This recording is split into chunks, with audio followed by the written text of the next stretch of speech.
Nailed it. All right. Hey, I'm Bob. I'm Jake. And we are Nailed Nailed It It the Podcast. Welcome back to Season 3, Episode 8. Yes, Episode 8. Here we are. Got it. Back in the studio doing our thing. We've had a little bit of time off. It was about a month and a half ago last time we were together for recording.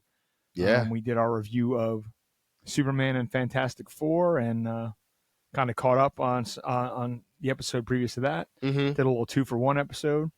Just to get caught up, and we fell back immediately. Well, we were getting out of the back half of our busy summer in Ghostlight, and never mind our lives. So here we are getting into the winter, and not quite as busy as it sometimes works out. So we're in the midst of a time off. So what a better time than now to record, eh? Absolutely. So give me a recap. What's been happening in the last month or so? Month or so. That I wasn't involved. I was involved in a lot of it. Anyway. I was just saying that's the difference there. We've been involved in a lot of the same things together. Uh-huh. But that's what she said. I mean, our normal gigs. I mean, we've had some really good gigs as of late. We made our triumphant return to Craft Haven. Yes. Oh, our Labor Day show. We can spend some time on that. Where were we then? We were at the Wellwood. Yes. Also, our one and only show this season at the Wellwood, which was amazing, yes, as sure it was. always is. Sure was. We were at Burning Bridge last week. Yep. One thing that I had recently done was I attended a concert, and thanks to my company that I work for, Four Well Entertainment, for hooking us up. Cheap plug right there. We were able to go and see Eric Church, who I'm a big fan of. I have lyrics of his tattooed on me. I know. I also, if you don't recall, in our early days of friendship, you stood in line at Hershey with a sign trying to get him to let you play guitar. No, not Hershey. It was the same stadium. It was in Philly. Oh, Philly. Sorry. Either way. My buddy Kurt and I, my mistake. My buddy Kurt and I got tickets. This was like 2022, I think. 2021, 2022. Yeah, it seems about right. And he had bought the tickets, and he's like, hey, I got us pit tickets. And I was like, oh, sick. I was like, well, if we're going in pit, I don't want to stand in the corner of the pit where all I'm looking at is the back of people's heads. Right. I want to see the show for what it is, that close. So I was like, we're getting there like first thing in the morning. That's right. That's fair. And at the time, I was living in Hershey. So maybe that's why I was thinking you were working at Hershey too. Yeah, right? I was working and living in Hershey comes into my mind. Yeah. Chocolate. So he spent the night at my house the night before. We got up at like 4. Or no, we got up at 3 and left by 4. Made it into Philly by 5:30, 6 o'clock. And we sat in front of what was then Wells Fargo Center. We sat in front of there from about 6:30 until the doors opened at 7 p.m. And made some friends along the way. We were the second group there. There's a group of people that I've now since been become friends with. Ryan, Susan, and a couple others. I apologize for forgetting your names, but under pressure. Yeah. But there was a big group of them there that we then, just hung out with and talked to, drank some beers, conversed through the whole thing, wandered around the arena. And then, as you said, I had talked to the one guy that was there, and I was like, oh, I'm a musician. And he's like, what do you do? I was like, I sing and I play guitar. He's like, are you going to try and get on stage tonight? I was like, I didn't think of it, but that would be cool. Right. He's like, you should try it, dude. And I was like, well, I have my guitar in the car. He's like, well, go get it. And this dude wrecked the entire time. And so I did. I had my Ibanez in the car. And so I stood out in front of Wells Fargo just playing Eric Church tunes on guitar and made enough money in tips from people that were in line to get in to buy my shirt for the night. And this lady, I wish I knew her name. She made this sign for me She had Sharpies and paper, and she wrote in big poster board, "Musician looking for work will play for Jack." And so, Oh my goodness. oh, and it was so good. So then they gave me 2 little shooters of Jack to sneak into the venue with me to offer Eric Church the Jack when I had the sign with me. Little Jack bribe. Yeah. Nice. And so, doors opened. I snuck the sign and the Jack in with me. And Kurt and I, we were right up front, with our newly made friends. And then, the show started. And the cool thing about the show, it was cool, but also unfortunate. Eric's entire band had gotten COVID. Oh, I remember that. Except him. So he did the entire 3-hour show himself. But like with a couple random guests here or there. And so he's playing and he comes up and he's standing maybe about 5 feet from me. And he sees my sign and he chuckles into the mic because you could tell that he just read it. And then, nothing ever came of it. But it was one of those that, like, he acknowledged the sign. He laughed at the sign. It was cool. I tossed him a Jack bottle and he did the shooter. Nice. And I then, after the show, I left. Didn't even think of it. I had left the sign behind. And here, Susan, the lady that I had become friends with, she has kept the sign. And she messaged me on Facebook. She's like, "I have your sign if you want it." Yep. And I was like, "It's okay." Nostalgia. But then, full circle, when I went and saw Eric Church what was it, last week?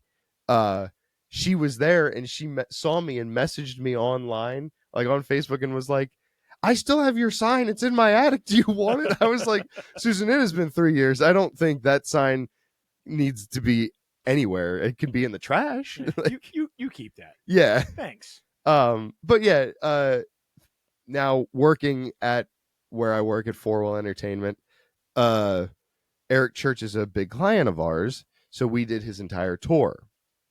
Lighting and video and rigging and everything. So as a thank you, they gave our company a couple sets of tickets to go and see the show. So I went, Alex went with me. My brother and his wife went, a couple other coworkers and their significant others went, and it was a really good show. He did a whole set with an orchestra and a choir, and because his whole new album that just came out is orchestral and choiry and almost gospel-y. Choiry. Can you say that? Choiry? I don't know if that's. Is that a word? I feel like it's offensive somehow. Anyway. So like his first chunk of the set was all the new stuff, but then afterwards, the choir and the orchestra left, and he stripped down to just his bare bones band, and then he did all his hits. I like it. And it was so good. He sounded good. The crowd was into it. It was such a good show. And I will see him time and time again. I think that was my 4th time seeing him, and I'll see him time and time again. Nice. But yeah, that's not the only show you went to see. Duh. Before that, I went and saw Hardy. You sure did. And oh my God, I have never wanted to mosh at a country concert so bad. We haven't actually really talked about this. I think we slightly discussed that you had a good time. You didn't realize how heavy it was going to be. And that's the last we talked about it. So whatever you got to say about it is my first time hearing it. So let's hit it. Dude, so like I've loved Hardy since I discovered who he was. Right. I discovered him here at your house. If you remember, it was at one of our beer tasting events. Somebody played one of his songs, and I think that might have been the second time I'd ever heard Hardy. Yeah, our friend played the song, Radio Song. Yeah, that's it. Because they were like, check this out. It goes all over the place. And, at the time, I think I'd heard one of his country tunes. Yeah. It's one beer or something. My country was more about whatever I had to learn for the band. It was not anything else. So listening to it, and I was like, okay, yeah, cool. Modern country. Then it switched to the bare bones country. And then you hear fucking Jeremy McKinnon doing his little bit, and then it just breaks down, and we were like, "Holy shit!" This guy. Yeah, Yeah, and I so remember that like now. I got hooked then, and I listened to him casually and for a while, but then once I started dating Alex, she and her family are huge Hardy fans, and so it just became a more reoccurring thing to listen to, and uh, that's when the Jim Bob album came out, and I had heard the titled song Jim Right. Bob, and holy hell, it I dude, I've never heard something like this in a good way. And it was so like I hadn't felt this way since I had heard Beartooth for the first time. Ooh, And bold words, yeah, sir. oh, absolutely. And it was one of those that was just like, I don't know how to process this, but I love it and I want to listen to it all the time. And I just became not obsessed, but very hooked into the Hardy, as he calls the Hardy Nation, Right. uh, where was listening to every album, learning the songs, learning how to play the songs. I started playing some of them. You heard that at open mic night. Yep. I started playing Psycho, uh, but then we saw him, and opening song was Jim Bob, and it was so heavy live. That song to begin with is just a heavy Right. song. Right. But like when he goes into that breakdown, but like in between verses, oh my god, dude, it was just so punchy and in your face. Like I the group I was with, they were enjoying it. I was banging my head through the whole show, and it was just such a good show, and his set was a good spread of everything. It was a good spread of his heavy stuff, his hardcore country stuff, his modern country stuff, his new his new album, which comes out tomorrow. Cheap plug. Um, It's Thursday the 25th. If anybody's wondering what there we time, go. if we're not watching the live, anybody that listens to this or watches it later. So Friday the 26th of September, 2025, his album drops. Yes. And I will interject there. I listened to he has a couple tracks he's put out. Yeah. The Bro Country song is pretty funny as far as I'm concerned. I don't think that's what he's going for, but I think it's funny that he's kind of knocking at what he was doing and that he doesn't like how it got out of hand. Yeah. But did you listen to Dog Years yet? Not yet. Okay, I have a side to that. Talk about it while I get my drink. Go ahead. So my wife and I told her this was out. We were headed out to Gettysburg last weekend to shout out to Eric Tipler, who's working on my Breed Love, refretting it and sprucing it up after all these years of playing it, beating the hell out of it. He's taking care of that for me. But we were out to meet him to drop my guitar off, and I was like, hey, we haven't listened to this yet. You want to try it out? Sure. I'm not kidding you. As someone who still, in my head, very recently lost beloved pet. I mean, Naomi's been gone a little over 3 years, but it doesn't feel like that. And I was immediately started to tear up just from the words. And wife, even she said, geez, Hardy, now you're making me cry this early on a Sunday. I seen all this stuff online, people posting stuff about how Hardy writes a song about losing his dog and I can't stop crying. I'm like, sure. Nope. 100% just a tearjerker. Like he understands clearly as anybody who has the love of an animal and what that means when you lose them. Not to get deep with everybody, but I would say even if you're not into Hardy or into country, if you've ever had to, shuffle one of your animals across the Rainbow Bridge, as they say, listen to it, but maybe listen to it while you're by yourself. Not like in public around people who don't know you because you'll look like you're ugly crying. But man, what a powerfully impressive song just for what it is. Not like the greatest thing he ever wrote, but maybe one of the most powerful because I connected with it immediately. Yeah. I listen to the other songs; they sound good, so I'm interested in the album. That'll be one. Yeah, maybe I'll listen to that when I get home tonight because like driving and listening to that, I don't feel like crying while driving. It's the best time when you're by yourself and no one can judge you. Men, we don't cry. But yeah, like in a similar situation because like I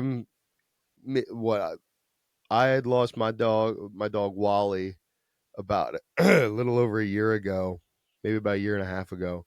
And that was hard. So like, You're gonna cry. oh, I'm gonna call it out right now. You're gonna cry. You're gonna weep like a little baby, and it's okay. Yeah, the yikes. It's just the song is written from the dog's perspective. Oi. So it's, yeah. I mean, it's rough. Anyway, rough in a good way. Is it rough? Oh. Stu, you just said that. Anyway. The other song that I heard off of the new album, circling back to Hardy, because he did it at the show, was a song called Bottomland. I'm not sure I listened to that one yet. He can sing. Yeah. I always knew that. But I think this one really showcases how well he can sing. Because it is such a, like, not epic song, but like it starts out where it's just him. It's just a cappella, and it's like thunder and rain in the back. It is a cool song. We had gone back and forth, my wife and I, about coming to that show. As you know, you guys really want us to go. It just didn't work out. Truth be told, I sound like the old man that I'm becoming, but Hershey was charging way too much for standing room back at the stadium where you had to watch the screens to actually see the show tickets. Yeah. And I don't know. I'm at a point now where they're overcharging for things, and I'll have to miss them. But I missed him once before. We had tickets and couldn't make it. Oh, yeah. Yeah, because you asked me if I could go, and I couldn't get off work to make it up to Jersey in time. Yeah, so we ended up not going to that. So I've missed him twice. Once by default, I had to sell my tickets, and once because we just, I couldn't stomach the pricing. I thought, like a lot of Hershey shows, it dropped down, somebody yelled me the day, hey, $20 tickets. Yeah. Nope. No, and I actually was going to buy tickets. Listen up, Ticketmaster. I know you're listening. I mean, you're of course watching our show. I looked them up when they went on sale, and it was, I want to say they were $60-some tickets, let's say. $50-some or whatever. I think that's about what we paid. I put 2 tickets in. My bill was $150. Yeah, that's why I was paying as much in fees as one ticket cost, and I said, absolutely not. I'm not doing that. And that's why Ticketmaster gets sued every other week. That's insane. Yeah, so and this is not a plug. Like, I wish we were sponsored by them because I use them so much. But Game Time, I use Game Time for legit every show, right? Every and sporting we talked about event. This because, and I could only get them from Ticketmaster. That was like the pre-sale time. Yeah, it was before they were on regular sale. Yeah, but I asked you for Game Time stuff that week, and they were still. They were still at like that point they were $60-$70 a ticket. Yeah, I'm like, that's more than I would have spent less. There were no fees, but it just was. It wasn't in the cards for us to see Hardy at the time. Someday we'll get there. That reminds me. I was just looking at tickets because I saw the B-52s are going on tour, and I would love to see the B-52s. You see a painted sign. Anyway, it's the B-52s in Devo, and they're coming to Jersey. I forget when, but I looked at tickets and they're like $20. I was like, why are they in Jersey? Why can't it be at like HMAC or like Phantom Power? Like, definitely go. Speaking of Phantom Power, what a let segue. me put a plug in. Please for do. October 10th. We are making a return as Lisdexia to Phantom Power in Lancaster. But me and Dave Z and the rest of the Stricken crew, we are making our debut over at Phantom Power, opening up for Josie Scott, the original voice of Saliva. Get your tickets either through me or online now. You guys would be great. Yeah. As we're talking about things that have, we got to do and things that have happened, you obviously got to do that aren't our shows, mind you. Yes. I got to go to see they had a rock fest. Oh, yes. In Grantville a couple of weeks ago, 2 Sundays ago. Stone Temple Pilots were the headliner. The direct support was Nothing More. Dorothy, Hinder, and a Funeral Portrait. And our young friend, friend of the show, friend of ours, Alex Lee Warner Band. If you haven't heard me talk about this online ad nauseum or on my posts, Alex just turned 17 the week after the show. He may be the best guitar player I've ever actually witnessed in my life, like in person. Yeah. The kid is insanely talented and good. I thought he was just a blues player, and he's not. That's just where his roots started. That kid can do whatever. I should have known that. His level of skill. I'm around enough guys that can play guitar well enough to know you can play anything if you try. But he got the opening slot on that as the local artist. He caught the eye of Chris James on 105.7 The X. And, Chris kind of been following with all this stuff with the Central PA Music Hall of Fame and the youth stuff he does. He's won awards now. He's Guitar of the Year. He's up for a Josie Award in Nashville, which is like top guitarist in the country, not age group. Yeah. He was picked as one of the top 10 under 20 for a competition in Dallas. I think he finished 6th or 7th. He said, honestly, all those kids were super cool and none of them cared who won. Yeah. To them, it didn't matter. They got picked 10 out of the country. Yeah. At that age. Like he gets to do these things, which is awesome.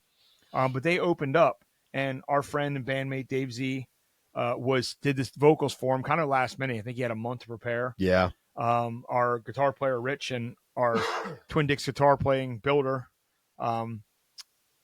also his partner Twin Dicks Rich Sexton was also there. Yep. Both the Twin Dicks were there. My new friend Wayne, what's up, Wayne Rosario? Hopefully you actually check our podcast out sometime. Wayne was sitting in on drums also last minute with like 2 weeks notice or something like that because their drummer just quitted a practice, just up and quit, left practice and come back. That's crazy. So Wayne came in the next week, had like 2 weeks, learned all the songs. Yeah. Some originals, Alex, some covers. I'm not overly familiar with the bass player. I know he's in Collinsville Discount Band. His name is also Alex, but I don't know. I mean, I met him that day. I don't know him, personally. But they did this fantastic show. And I said this, I'm saying it for the internet to understand. And Jake will understand, as sarcastic as I am with my friends and what I think of, and that I don't say things like this. That may be the best I've ever heard Dave Z's voice. He was 100% on from the first note. I actually had their first song. I videoed it, and he sounded so good. Yeah. And I was like, I can't tell Dave this because his head won't fit in the car on the way home. He's already got a big head. And I mean that physically. It's just a melon. It's just a melon. But Rich both the Riches were playing. Like everything was just, it was such a good set. They got a half hour. I played 5 songs, I think. They closed with Mud Shovel, which I didn't see coming, but Dave explained later, Alex wanted to show he's not just a blues guy. And that's that kind of stuff. So he wanted to show, and I mean, everything sounded so good. But beyond that, it was so cool. I sold merch. I helped sell merch. I was there with Rich's wife, Karen, and Dave's girlfriend, Carrie, helped us with the merch. And then I got to be at the table when Alex came out. And it was just a cool experience to see this young guy. All these people coming up want to take his picture. These young kids inspired by him. Hey, can I get your autograph? Can I buy a T-shirt? I've never been on that side of the merch table other than my own merch at our local shows. Yeah. And I've never been able to be backstage at that big a production ever. Yeah. I mean, I've never been on a stage that big. I just haven't been in that kind of band. It was so amazing just to be back there, see the techs working and all the different drum sets hooked up and the guys on the headsets, like, you got to go here. You got to be here at this time. This is your mark. What do you need? Union guys working their thing. It was just so cool. When I first got there, they were still hanging the video screens. Yep. So I'm walking by, like, yeah, just raise it. And like, just looking up. It was just such a cool experience. I went out to center stage and took a picture of the empty space before anybody opened up. And while I was doing the merch, the merch there, and you've been there. I don't know how it changed that you were there, but they have it's an old shipping container. And then it opens up at the top. Yep. Well, all the bands are in there. Funeral Portrait was supposed to be next to us at a table. They made room for them in the thing. So the 4 main bands were in there. Excuse me, the merch people. And then we had a table caddy corner to them. Okay. So I was looking straight at the lines that were forming to them to my left. The line on this side was the Funeral Portrait line, or where they were. After they got done with their set, the singer came out and stood out in front. And everybody that came up, he took a picture selfie with, shook their hand, gave them dab, whatever. Yeah. Pounded it out. And then they bought something. Yeah. That line went past us, which is super beneficial for Alex. Everybody stopped while they're standing in line. Oh, man, you guys are great. Can I get something? It really helped him get some exposure because Alex was back there with me, too, for a while. That line was wrapped past us and about 150 people back for probably an hour. And he stayed out there and shook hands with, more or less, everybody that came up. Yeah. He left for a minute. I'm guessing maybe he needed to take a piss. I don't know. And he came back then. And people waited till he came back. Like, I've seen guys do meet and greets, and they had those in the back. You had to pay for those, Yeah. I've never seen an artist, even lower on the bill artists. Now, those guys play all over the place. They have a name now. They're a smaller. They're local to the area, right? Funeral Portrait? No. But they're regional. They're a national act, but they're not Stone Temple Pilots. They're not nothing. Okay. You know what I mean? but they're playing all the festivals and I don't know why I thought they were more local. and they just were. I was so impressed at how he was handling the crowd that he was willing to spend that time not behind the table, but standing out there with them, and then they could buy something. I noticed that with a lot of the posts I've seen about them, is that like everyone will just take pictures with him. Like he'll stop and take a selfie with everyone. Their set was. I mean, I had to listen to most of it because you can't see the merch is set up weirdly. The back of the merch container is parallel to the stage. Yes. So it's behind the sound guys, and you can't, if you're running merch, you can't see the stage. Yep. I've never seen either the merch is in a different room and like the smaller clubs and places I played, yes, or at concerts it's in the back and you should be able to see the stage. I've never seen a setup where you could see buying concessions, but you couldn't buy merch. Like you can't see, but you could hear well. I mean, the sound was amazing, but they sounded great. Dorothy, I've seen them once or 4 years ago on a Breaking Benjamin tour back before the dark times of COVID. And Hershey, and I don't know their songs that well, but they were good. That's my memory. So they were good. I was kind of having some beers, talking to my friends that had, the cheap seats while I had pit tickets that time. So I was slumming it in the back of my poor friends. Hi, Scott and April. And they were good. Moved on, I was waiting for Breaking Ben, Chevelle, and all that day. They were amazing. She has an amazing stage presence. And oh my God, is amazing. Again, I don't know the songs that well. I should listen to them more because it's that good standard chick fronted rock, but she's good. But they went on. Hinder was before then, I'm sorry, after Funeral Portrait. Hinder, I was curious what they'd be like with this new singer. I've heard some of their new songs, so some of them I was recognizing. They did the old hits. That guy sounds nothing like the original singer. Yeah. And when they did Lips of an Angel, I thought at one point that Dorothy came out and sang with them because it sounded like a female was singing. I turned the corner and it was him. He kind of changed his pitch so much he sounded like a woman almost, which just where his register was. And everybody was singing along. There is a video. I just saw a TikTok yesterday. Someone took a video of the screen. There's a dude singing along that they spun the camera on. He is like weeping while he's singing along. I did just recently see that. Can someone check on this man? Is he okay? And I was like, that's at Rockfest. Like I was there. I didn't even notice because I couldn't watch the screen. But they were decent. And they put on a good show. Everything sounded good. Nothing more was, which that counts as my 6th or 7th time seeing them. Yeah. Man, what a killer band. Now, we left midway through their set. I was with Dave and long day performing, and it was a Sunday. So we cut out, didn't get to see STP, although I saw some videos, and they did their thing. But my special point of the day, and we've talked about this, so as a backstage person, I can go to and from as I needed to. Yeah. And they had their little dressing room trailer and stuff. That was cool. And, they had waters and air conditioning. But they had a tent set up for concessions. They gave us lunch, and they gave us dinner. Yeah. So I went back to get some lunch, and nobody else was doing this. I'm going to go back and eat. The guys were kind of getting pumped for their set or whatever. So I went back to eat, and I'm just sitting at the table, and I hear these guys talking. I hear this guy say something about having too much makeup on at lunch. And I hear this girl, I'm ready for work. And I turn around. Sure enough, it's Dorothy getting a plate of food. Oh, wow. Sits down, which I think was her guitar player and one of the other band members. I'm not sure. They sat down at the table, like, right next to me. Yeah. One away from me, eating her lunch. And I was just like, this is everyone else just doing their thing around like it's no big deal. And I guess I'm not backstage, so I don't realize that is no big deal. They do walk around back there. Yeah. So I thought that's cool. They're right cool. There. So fast forward, we get to the show, doing all the things. I go back, they put out dinner. I'm like, guys, I'm going to go back and eat something again. It's been a few hours. So I go back to eat, and I'm sitting down, and there, Nipsey and Jen Shade were there from the X. Yep. They were just sitting at the table. They were eating too. They had been there for a remote, and they were there for the X stuff. So I'm like, I know Nipsey and Jen from years back, all the different things I've done in bands all these 20-some years. So just saw them there sitting there 2 tables away. I was like, cool. Kind of just hanging out backstage, the radio people. Don't 3 members of Stone Temple Pilots come in, get food, and sit between us the table right in front of me. Yeah. And I knew it was one of the DeLeo brothers, and as I found out later, it was the bass player. But I was like, I think that's I say the new singer, but the current singer, but I wasn't sure. So there I am eating with one hand on my phone, which is facing them, trying not to make it look like I was taking pictures because I wasn't, but I'm like, Stone Temple Pilots line up 2025. And I look, and sure enough, there's the singer. They're just having their dinner, and off they went back to their trailer. And I thought, or their truck, their bus or whatever, wherever they were hanging. I'm like, and nobody else is batting an eye. Nobody's saying that Jen and Nipsey weren't saying nothing. Like they probably had interviewed them earlier, talked to them. It just was a kind of a surreal moment. Like, this is what happens backstage. Yeah. You just see the stars of the show. The only people I didn't see hanging out, nothing more. Yeah. Not one time did I see any of those guys in the back. I'm like, man, the one guys I would actually probably fangirl on who like, hey, sorry to interrupt your chicken, but can I get a picture of you guys eating? But yeah, it was just a very cool experience to be backstage like that. I would do that again to help out, and I was so happy to help Alex out. Yeah. I've had conversations with his mother, who's his manager, on the phone about things in the industry and stuff, and just locally here. I mean, he's bound for much bigger things than I can help him with.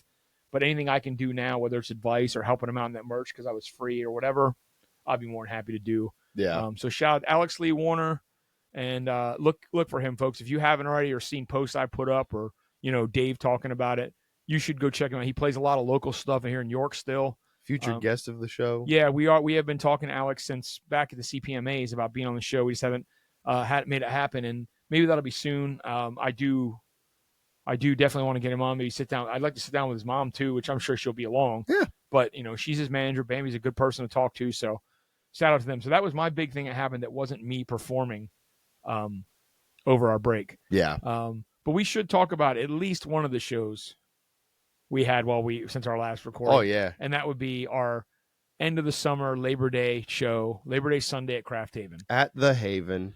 We hyped this show up. This is my third year doing it in a row. My fourth time playing with this band because we did my first year there. I got the guys to play for my birthday. Yep. Then we did immediately the month later. We did Labor Day. And now we've done 2 since. Yep. That is by far not only my favorite, but I think our most well attended and enjoyed show we do all year. Oh my God, yeah. And it's a little bit because we're Craft Haven people. Myself and Rich have our places. You by contact have a place with Alex's family there, so you're there all the time.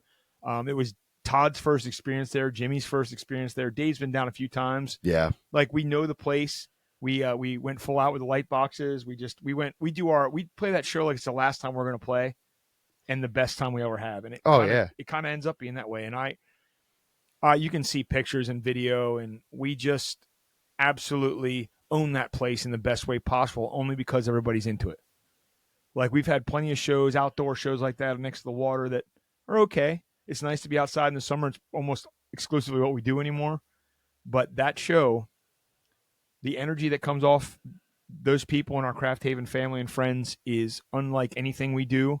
And I'm not sure even the experience that I had at Rockfest being backstage and being around that big national act energy felt the same to me as that show did. Yeah. It was just top notch, and that's why we're on the books every year until John and Shelley tell us that we're not doing bands at the Pavilion anymore. Like we will be the Labor Day band. Yep. From here on out, as long as this band's together, and if it's not, I'm still going to figure out a way that we can play. Oh yeah. We'll do it. You and I'll do it like a 2-man band with a backing track. I don't care. We're doing the show. So yeah, I don't know how you feel about it. No, I fully agree. Like you and I have played many, many, many like bigger shows together. Right. Like I'm trying to think some of the ones like when we played Touch of Texas. That was a huge stage, fun show. Yep. Good crowd. I'm trying to think some of the other bigger ones that we have done. And I've done certainly bigger rooms than oh yeah, Ghostlight. Never mind any other shows I've done. Well, like the Lebanon taste testing thing, or the Rhythm and Brews thing, and I've done before you were in the band, Ghostlight did Double Barrel Roadhouse out in Redline, which is a huge stage and room. Like we've done some big rooms. Yeah. I played the Queen in Delaware. Yep. With next to nothing. Yeah, I remember you telling me that. Yeah. That was maybe the most rock star I've ever felt in my life. But that Craft Haven Labor Day show is awesome. I will say, yes, we are a Lancaster-based band, and that's based on the band's history. Although technically, only one of the people technically lives in Lancaster anymore. I guess Jimmy might live in Lancaster County, but. Oh, yeah, and I'm right outside of Lancaster County. You're in Lebanon, 2 guys in York, but, the band historically is from Lancaster, and that's what I'll tell everybody at every show. Yeah. But we get a much nicer reception, I think, and no knock on our friends and fans here at home in Northeast Maryland in the summer than we do back home here in the winter. The Wellwood, playing the Goose, playing Craft Haven, like, they just love to have us there. Yeah. And if it was nice enough to play down there all year, we'd probably play there more than we play at home. Oh my God, yeah. But I kind of got a little into it. But what's your take on that? I mean, I'm sure it's pretty close to mine, but. Oh yeah. So like experienced a couple of these Craft Haven shows.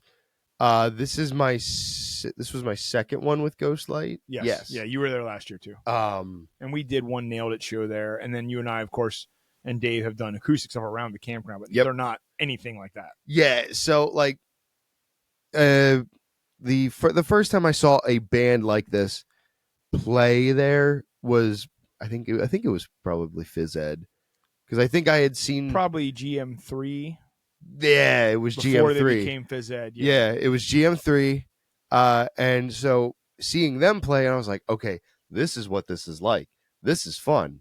So then coming around some more, I think I was at a Labor Day when I wasn't in the band. I want to say I was. Probably the first one. Probably. I mean, we were certainly hanging out then. You would have been there, I'm sure. Oh, yeah. We were hanging out before you that were would have even been in Ghostlight. 2022. Wait, no, 23. 2023 Labor Day was the first one we played. Then we played 24. Oh, yeah, because you and I met in 2020. 2020 at my 20th Anniversary, wedding yeah. party. Yeah. Yeah, so I saw you guys play there, and I was like, okay, so this is the place for like a good party show. And then, I had joined the band, and we did Labor Day that year, and I was like, wow, okay. Yeah, that was only like a month after you joined. You joined like late July. Yes. Early August, because you filled in for me when I was sick. That was just last year. Yeah. Oh, wait a minute. Yeah, you've done 2 Labor Days. Yeah, that's right. So, yeah, you would have been there the first one, I'm sure. But I could probably look back in the pictures and you're there. Yeah, because the first show I did without you, that one without you, was Lee's Landing. Right. Yeah, you did that because I was sick as a dog. Yes. Because you helped me out the night before at Burning Bridge when I was sick as a dog. Yes. So I couldn't get out of bed the next morning. Oh, man. Ironically, the last time the band played at Lee's Landing. I have not played there in over a year. I was just telling this story the other day to my mom and one of her friends. It was actually at our gig in Fiorentino's. I was talking about that because my mom's friend was like, "How did you get in with this band?" And so I was telling the story of how family ties. Yeah, I was like, "Well, you and I have been friends for how long, and we did the Nailed It thing for a while, and you asked me to fill in for a show." And then the next day you were dying. So you had texted me as we were in the same house. You were up here and I was downstairs on your couch. I couldn't get out of bed. And you texted me. It was like, "I'm dying. I need you to sing for me." Look, I'm a typical guy. Like, I'm a baby when I'm sick if my wife's trying to take care of me. But also, if it would have been a work day, I probably would have went to work. I would have forced myself to at least go and do work and come home and go to bed. Yeah. But it's very rare in my entire life that I don't get out of bed. That maybe has happened twice in my adult life, and that's one of them. Like, I did not get out of bed except to use the bathroom and go back to bed all day. There was no way I was going to sit in the car for over an hour and then sing for 4 hours. It just wasn't happening. Even if it was just splitting the difference with you, it wasn't happening. So thank God you could do it. And so I remember not being ready to play another show. Or no, because I was gonna play with you guys. You just weren't gonna be singing the whole time without me. And so I remember you texted me and I was like, and I looked at my phone to see what time it was, and I was like, okay, I only got to be there by because what we would normally. You would have been having like 11. Yeah, I was like, okay, it's like 8:30, and I got to leave at this time. But I need to I gotta go get a change of clothes, and so I ran to Target and I bought a change of clothes and an energy drink, and sped down to Lee's Landing. But the entire time I'm going, I'm listening to the set list, just trying to get the melodies of these songs, because I knew how the songs went as a guitar player because we had just done them the night before, right? But we were doing two Tickets to Paradise. I know the song, did not know how the melody went. And so I have that song on loop, and I'm just like, okay, I got that one. All right, now to the next one. And thank God I had the iPad with me too. So you had the lyrics. I wore my sunglasses, and so I'm looking down the whole time reading lyrics. And I was like, thank God I got sunglasses on so Yep. nobody can see that I'm looking down. Nobody would have given you any grief about that, dude. You were saving the show. So, but it went off pretty good. yeah, I got a lot of texts from Andy and Doug and Rich then afterwards about what a great job you did. And then, like, I don't know, it was probably that Tuesday. I was like, yeah, I it sent was out a text message. very I'm like, fast. why aren't we adding Jake to the band? Like, what does that hurt us? And Andy, like, I thought Andy was like, I just like showed him how to find the way to God. Like, he was so excited. I'm like, you wanted to say something, didn't you, Andy? He's like, well, I thought it was a really good time. Well, you should have just said something. You didn't need me to do it. You were a fit, and we needed the extra guitar. My guitar playing is what it is, but it was never going to be able to do the stuff that you can do or you can share with Rich. Mm-hmm. Like, I'm just not that guy. I'm going to be a rhythm guitar player who sings the rest of my life. So I just, it was a no-brainer. Once you did 2 shows with us, yeah. Well, one with us and one without us. Yeah. It just made sense. So that's a fun story too. Like, you just got conscripted. You got drafted into the Army. So here we are. Here we are. What, a year and 2 months? Yeah. So seems like longer than that. It really does. It and not really. I'm over here like, God, it seems like so long. I just said this the other day too. I was like, it does not seem like it was just a year that, like, from me not being in the band to me being in the band. And now, like, that's the only thing we do. Right. Like, we have to pepper in the other stuff we like to do around that band, which I was already doing. We were already playing a lot, but I'm seeing comments come into our section, and I can't read those because it's so far away. That's fine. We'll check them out later. I hope you guys are being nice. I'm pretty sure I can read the one. Is that Mike saying hi? Yeah. I see Mike saying hi. What's up, Mike? I can't Mike, read that other one. Up? That other I one. had my phone here so we could see the. I know, right? We're not technically savvy. So. I see there's another one, but I don't feel like getting up to scroll up to see what that is. So, yeah. So that the Craft Haven thing was probably the best show we've done all year. It usually is. I say that, but I'm pretty sure that's a factual thing. We also, like you said, we did the Wellwood down there in Charlestown, which is right there, right next to Craft Haven. It's the shortest drive I have from a gig. That one, I would say, at night, going slow for deer, it took me 7 minutes to get back to the front steps of my camper. Like, that is the closest that I play anywhere. It's great. That one, I would say, is arguably a close tie, or like is a close second to the Goose. I didn't realize how good. I mean, we've had a good time there before. I wasn't sure what was going to happen, but once we got playing, that show was amazing. We had a great time. We played well. Everybody was doing their thing, and everybody was into it right up to the last note. And we had a Craft Haven showing out. Oh, yeah. We get there, but we don't always. This was a big Craft Haven. And no knock on our friends at Craft Haven. They all been drinking all day usually. They show up on a boat or someone brings them over, and then they got to leave. They don't ever stay. We don't usually get everybody staying. And we had probably 2/3 of the people from Craft Haven that came was there till we were done. And that doesn't happen all. It was just a great time. Yeah. And it was our last outdoor show of the year. Yeah. For the band. So. And the night before we were in Lidditz, which is for me our closest show. Oh, no, correction. Union House is always our closest show for me. Well, we do that once a year in the winter. Yeah. But yeah, I mean, we were at Fiorentino's for our last show outside there on the flight deck. We got interrupted by 2 Marine choppers, which I found out after the fact. One of them was Marine 1. It was Marine 1 and Marine 7. Marine 1 is the president's. Oh, wow. Marine I when they didn't have to know use that. The chopper, yeah, Marine 01, M01 is his. Oh, wow. What I was told. And they were just there to refuel. Obviously, the president wasn't there or anything, but they were so loud. We've had planes take off and a chopper come in before, and it kind of halts our set for a second, but they were so loud, like there was no point in us playing. Yeah. And then we had to wait for them to take off too, but it was pretty cool because they're big choppers too. You see them on TV and stuff, but you don't realize how big they are until they land. So, but that was a good show too. It was good to be out. This is our first year doing Fridays there, so it was a little different. We used to do Thursday nights, and we were the only game in town, so people just came on out. Yeah. So switching to Fridays certainly made a little difference in who was there and when, but yeah, it was a good time. The crowd was pretty good too. Yeah, the weather was nice. The weather held out for us, so it was a great weekend, like a great weekend for our last weekend outside. So that worked out really well. So, and we know how to work a crowd. We know how to have a good time. That's our point. We're there to have a good time.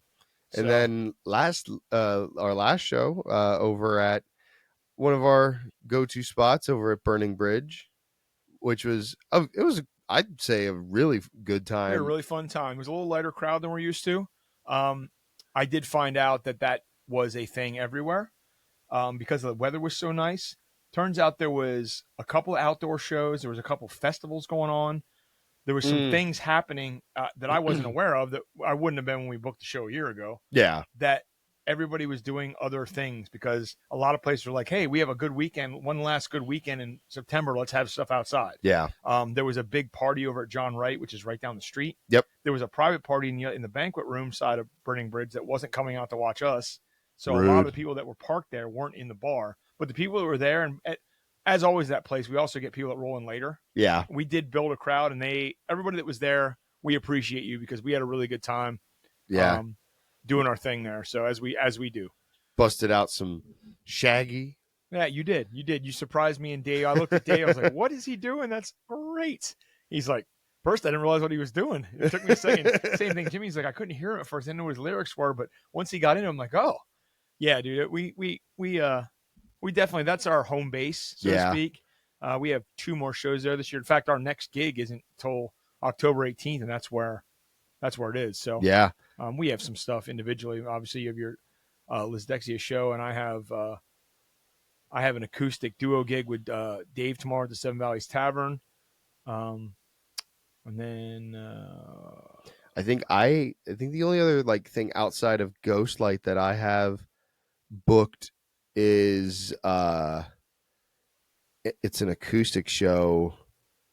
It's like 2 days before Christmas. Okay, that's a little farther out than we need to talk about, buddy. Not true. 92 days. Are you not playing at the Gilmore Girls thing? Or are you just helping out? To be determined. That reminds me, another plug. We got some time, and we'll hopefully have an episode before that, but get it out. It is the weekend, or not the weekend. It is the Thursday, Friday, Saturday. I want to say it's the 22nd, 23rd, and 24th. No? It's the 24th, 25th, and 26th. Wait, is it Friday, Saturday, Sunday, or Thursday, Friday, Saturday? Thursday, Friday, Saturday. Then it would be the 23rd, 24th, 25th. Okay. Those dates. September 23rd to the 25th. October. Or October. Okay. Rub it back. October 23rd, 24th, and 25th in Schaeferstown at the Alexander Schaefer Farm again? Yes. Okay. Redbird Events, which is run by my sister-in-law, Sarah. Sarah? She's not watching. Nah. Well, she'll probably hop in at some point She's and then just say like boo or something. Yeah. But she's so positive. She puts on this event. She did it for the first year last year. It is a Stars Hollow pop-up event for those who are fans of the TV show Gilmore Girls and celebrating the 25th anniversary this year of the show. I'm a fan. I'm not a fan, and I'm giving you like criticism over something that I don't actually care about. I'm not ashamed to admit it. I'm a fan of the show, and I'm not doing that. I'm doing that because I'm me, and I'm sorry. Sarcasm is my love language, but. I just never got into it. I know it's got a huge following, and I'm far be it from me to give somebody some kind of grief about being a fan of something.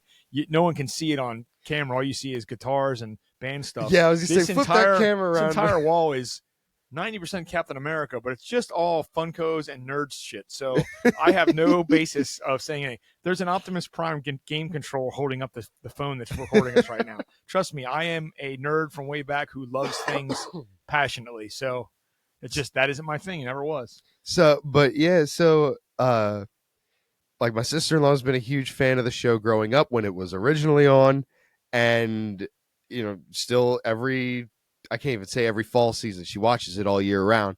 But, fall is known as, Gilmore Girls season, or as like people say, fall is for Harry Potter or any of that other nonsense. But I guess I didn't know seasons were. Apparently. In season, I know that's good for something besides winter is good for Christmas, and only early winter, not late winter, is summer's good for Jaws. Anyway. But yeah, so like with last year, it was a huge success. We had people, from all across the country show up. We had people from Nashville, from Arizona, from Texas, people that flew out, drove out, and made a whole trip out of it just to be at this Gilmore Girls event. And we did anything from the show. We did the bid on a basket, and a portion of the proceeds went back to the town of Schaeferstown to help them out. My hometown. Exactly. we did, a town troubadour where we brought in local musicians, including myself, to, do a little bit of music for everybody. We did costume contests. We did all kinds of vendors and food trucks. And I mean, they like to be referred to as cosplayers. Thank you. oh, there you Go go. on. Food My trucks. apologies. So because of the overwhelming success of this event, we had to do a second year of it, especially in a 25th anniversary. Yeah, Which, yeah, truth be especially told, that. You almost should have started with that. Yeah, but I mean, obviously you had a success with it. So, we also did screenings every night of key episodes of the show, like fan favorite episodes. Well, so like for the first night, we screened the pilot episode. That makes sense. We also did trivia nights, which being a person that hosts that occasionally, person of the trivia. Yeah, I hosted the trivia night.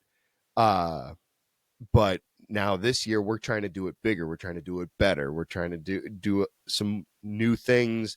We are bringing in a special guest. Anyway. So we're gonna have a special guest this year. And I feel so bad that I forget her last name. Her name is Rini. She was on the show as Kirk's girlfriend, Lulu. Super fan. I know her as Lulu from the show. I don't remember her name as an actress. Organizer of the show, of the event. She's got a name. Mark or Sarah or anybody who watches the show, if you know her name, please comment it so I can see it and get edumacated. Don't help him. He needs to learn these things, guys. But we're gonna have her at the show for 2 days, doing meet and greets. She's gonna crown the ice cream queen contest winner. We're doing a really cool thing with her on the second day where she's doing almost like not exclusive or one-on-one, but it's like a little breakfast at the Union House. It's a ticketed event where it's almost like a Q&A. You can hang out with her, where they do breakfast there. It'll be a really neat event. It's really when neat. When is that? Saturday or Sunday? I think it's Friday. Oh, Friday. Oh, you're not doing Sunday. I'm sorry. My mistake. Yeah, I think it's Friday that's happening. I could be completely wrong with all these things. I know these things are happening. Do you know the times on this? The time of day this runs? With the event? Yeah. It runs from... So I'm guessing like Thursday night? No, it opens, I think, mid-Thursday, if not early. Runs like Saturday night? Yeah, if not late morning. I should know all these things. I don't. I just show up and do whatever Sarah tells me to do. Well, you got time to get the promotion of it out. So yeah. But it's going to be a really fun event. The bid on a basket was one of my favorite things to do because I hosted it, where Sarah kind of Vanna Whited the baskets for me as I was the auctioneer, and I believe I saw a video of that. Yes, I went live for that. Right. And I did see that. Like some of the money that was made and like donated just on one basket was insane. One basket went for $450 or something like that. And it's so cool to see the fans, because like there's people who watch the show. Right. But to see the fans come out and just everyone shares the same love of Gilmore Girls. Well, there's another. I mean, there's all kinds of fandoms, mind you. That what you're telling me about this reminds me of what I see all the time. Something I'd like to go to sometime. And it's kind of an adjacent fandom because of actors. Is the Supernatural fandom? Yes, they do conventions that are specifically like I've been to Comic-Cons and big conventions which are nerd wide. Like there's everything there, movies and shows and comic toys, whatever. But you can find your thing at that show, but it's not about your thing. Yes, there are tons of specific conventions and events like that are show specific or genre specific, but there's a Supernatural convention. It's usually in Jersey, I believe, like every year. I have friends that go all the time, spend the money to meet, Padalecki and Jensen Ackles, who I would also like to stand next to sometime and feel inadequate. Just like that picture up there of Chris Evans, where I look like I've seen the greatest thing in my life, because it kind of was. But it's the same thing. People are there. They know the show heart for heart. They're dressed like everybody. They're all friendly to each other, like it's community. And I'll be honest with you, I did a lot of the big cons like in Philly and stuff, the Wizard Worlds they used to be called and stuff. And They're fan expos now, I guess. Yeah. They are not everyone's friendly, but it's not everybody loving on each other like they're there for the same thing. Yeah. It's like going to the mall, but the mall's all specific people after a specific thing. Yeah. This kind of thing, I think what you're explaining to me and what you did last year after it reminds me of that, what I've seen of like the supernatural conventions, where that's what people are there for, and everybody knows the stuff they're there for. There's very few casual viewers at these things. Yeah. Maybe somebody they got drug along with their spouse or something, or their partner. But yeah, I think that's a really cool thing for people to do, and I think it's cool it's happening in my hometown. Yeah. Even if it is something I'm not into and I do rib you about, but I mean, if it was anything else, I mean, it could be any nerdy thing I like, and if I found out that was happening at Schaefer Farm, I'd be like, well, guys, I'm not coming to the show that night. I got something to do. Yeah. If there's a fucking G.I. Joe convention or something, I'd probably go. Yo, I would. You know what I'm saying? Like, I would so I'm using be there. using that example, but you know, any of my 80s stuff. Somebody told me, "Hey, man, there's a whole 3-day event for Knight Rider." I'm like, "Where's my black leather jacket, and my mullet wig?" Like there's just things that people go for, and I think that's very cool. So, and there's plenty of time for you to get the specifics. Yeah, we will, and I promise you, we will have at least one more episode before that date. Yes. And the reason I know that is because something I want to talk about now is this. I'm reaching for something. I don't know if y'all can see that. Probably get copyright infringed. This is from like, I'm going to look at the date on this. I can't see it on my reader because I'm old as balls. I don't know if there's a date on this. Needless to say, oh wait, here we go. 1995. So shortly after this came out, I bought this Mallrats companion book by Kevin Smith. One of, I think, his funnier movies, not his best. Sorry, Kevin. I know you're a big listener of the Nailed It podcast, but this was like a Bible of things that happened. There's script pages in it. It's amazing. The reason I bring this up is because Mallrats on his 30th anniversary this year. And we, put that back down, we are going to see a screening of it, a Q&A screening at Kevin's theater. Smodcastle Cinemas in Atlantic Highlands, New Jersey. My first time down there for any of Kevin's stuff. Kevin Smith and Jason Mewes will be there for, it's essentially a Q&A, but not really. What they do is they go scene for scene, and they'll play a scene, they'll stop, talk about it, then move on. And I'm told this hour-and-a-half movie will probably take 3 hours to get through, which is awesome. But also, Jason Lee's going to be there as well. I'm so excited So about Brody's that. going to be there, and Jay and Silent Bob in Kevin Smith's theater. We already have the tickets. We are going. I've already planned out an itinerary. Now, Jake's been down there, but we are going to the Secret Stash because I've never been there, and we're making a stop at Quick Stop. Yes! Because it turns out they're on the way north to the theater. When I look at the map, when you come across New Jersey, you turn north to go to Atlantic Highlands, and it's like just a couple blips to stop, and the Secret Stash is first, and then Quick Stop, and then so like it's right on our way. So we're going to spend a whole Sunday the 19th. Yes. Of October, we're going to do this. So we will be, I think we may be doing some sort of, if not live, there will be a mobile recording. We're going to kind of video. Oh, that'd be fun. We're going to videography kind of this thing. This trip. Are we going to vlog this? We'll vlog it. Thank you. Yes. And we'll make that our episode. Yeah. About this trip. My wife will be going. Alex is going. We're going to have a good time. After we're tuckered out from playing a show the night before. We have a Halloween show at Marietta the night before. I'll still be cleaning face paint off of me. You will be doing the stuff for the last day of Gilmore Girls that day before, that morning. And I just booked a show in Richland, which is adjacent to Shaverstown, for they're doing a Harvest Festival. And I was hoping you could do it. I didn't know you had the Gilmore Girls thing. So I'm going to be playing in the afternoon in Richland, just a town over from you. And then we both got to pack it up and drive back to Marietta. Oh, my God. Because we're gluttons for punishment. I do believe we have off the night before, though, so that's nice. Yes. Now, and yes, we do, because I was saying about our Ghostlight show. I'm sorry, that's not Marietta. That's Burning Bridge. 18th is Burning Bridge. Oh, 18th is Burning Bridge.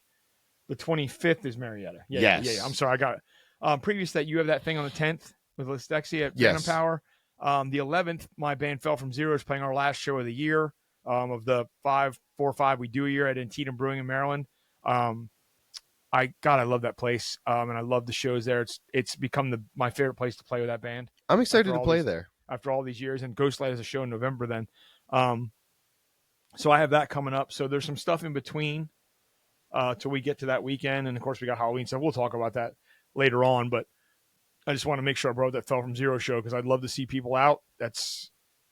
that's my 11 years running. That's my longest running band now.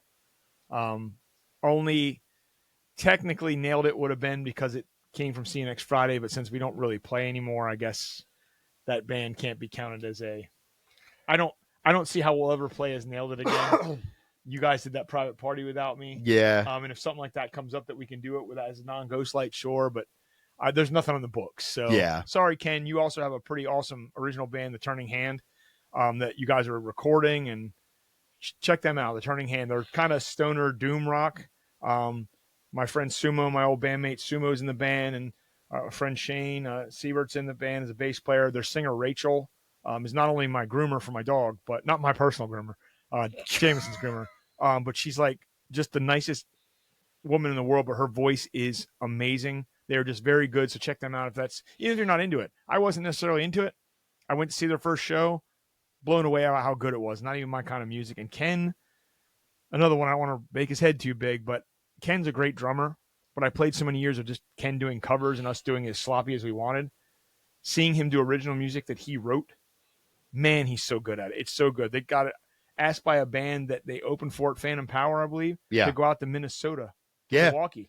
I was just talking to him about that last week. In November, they got asked to go out. They're going to go do it. So, I mean, they've been a band less than a year or something like that. Like, good for them. So, got to give shout out to our friends when we can. So, that whole group would be a good guest.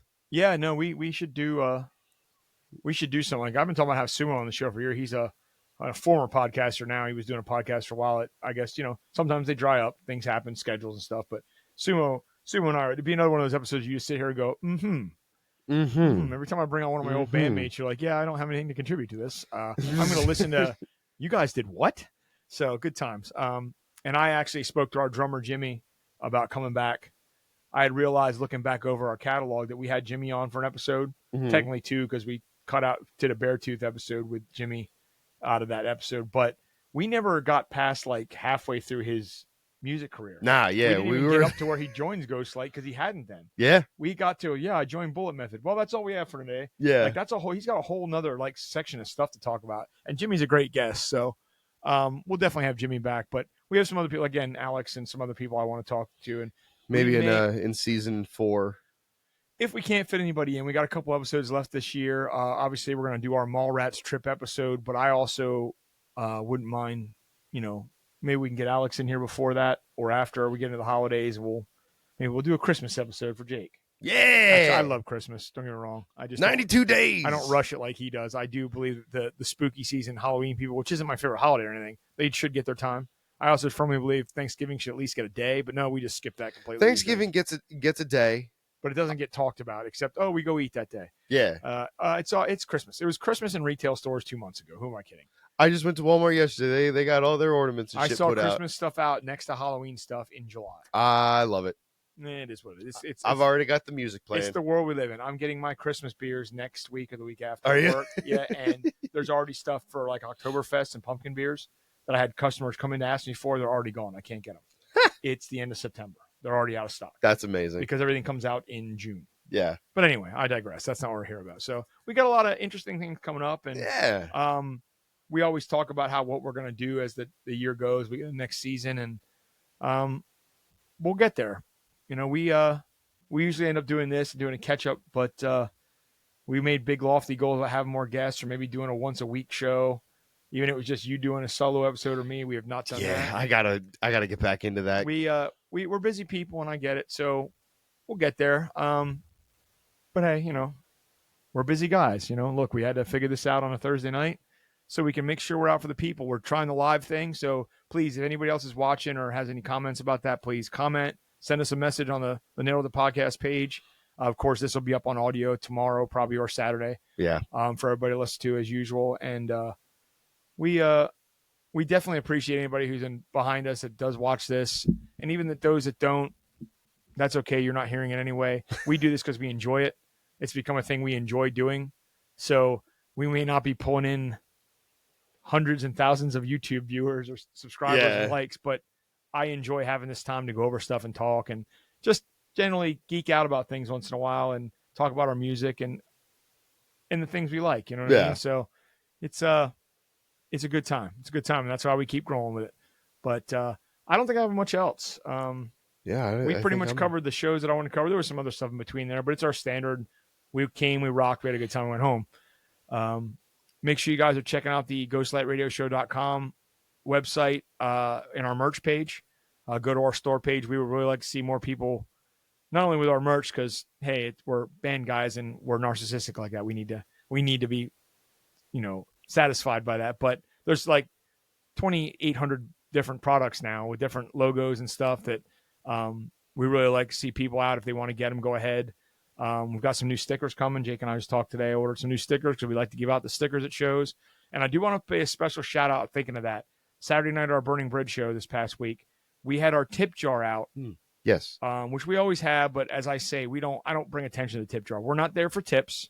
That tip jar came about because we would play places like the beach and we would get yelled at and money thrown at my feet because we didn't have a tip jar. Because we're getting paid by the venue. We're not, it's become a thing that we have it there. But if people want to put money in, great. We have the free stickers. Some people think they have to pay for them. They do not. I make those so we can give them out and have our name everywhere. Plaster on every sign pole and garage beer fridge and whatever, toolbox, whatever it is. But we had decided to, along a suggestion too by one of our fans, Tammy, who had made ribbons, black and blue ribbons, and had some glow sticks for the 3 fallen officers here in York, the Northern Regional officers that passed away in the line of duty about a week ago now. And there are 2 other officers, as last I heard, are still in the hospital but are recovering slowly. We put that out and decided we were going to donate whatever we were given to the specific fund that was set up by the Northern Regional Police Department. And we ended up raising, weirdly, exactly with tips is weird. We ended up raising $375 that night on a very slow night. $275 that was in-house. There was a nice gentleman who sent us $100 through Venmo. Oh, wow. I didn't know towards that. it. And I immediately that next morning, I counted it all out. And that next morning, I made that donation in the name of Ghostlight and their fans on that page. So every little bit helps. I mean, those officers, didn't deserve to be gone. They died doing what they knew could be a possibility, but nobody wants to hear it. And we respect their sacrifice and the 2 officers that are still, with us that are going to unfortunately have to live with this the rest of their lives because, someone lost their damn mind and, some people lost their lives over it. So if that's the little thing we could do to help, I'm glad we got to do that. So thank you to everybody that donated that show. If you're hearing this, we do greatly appreciate that. And just being there that night while we were trying to do something good for other people and not just entertain. So thank you. Yes. Thank you very As much. I always say, without all of you, there is no us. That I should put that on a t-shirt, honestly. Or a sticker, because that's something I believe. Without people coming to support us and then in turn supporting something like that, we're trying to raise money for people, we could just be doing this or playing guitar for you on the internet. We could not be playing shows or there wouldn't be music. And I'm telling you, I say it all the time, without music, all our lives would suck. Some people are more entrenched in music than others, but music is a part of everybody's life, whether they know it or not. And we need it, and we need people like you to support it. So once again, thank you. Absolutely. Thank you. And with that, I think that's going to wrap it up for this episode. Agreed. We will be back to you guys as soon as we can, possibly before our Mallrats trip, but we will be maybe live streaming a video or 2, but we're definitely going to vlog that and turn that into our episode. And that'll be on the 19th of October. But if we're here before then, hopefully we'll see you. If not, as always, I'm Bob. I'm Jake. And we are Nailed It, the podcast. We'll see you guys later. See ya. Nailed it. Ooh, you're out of tune. You're sharp. Woo, I'm a scary ghost.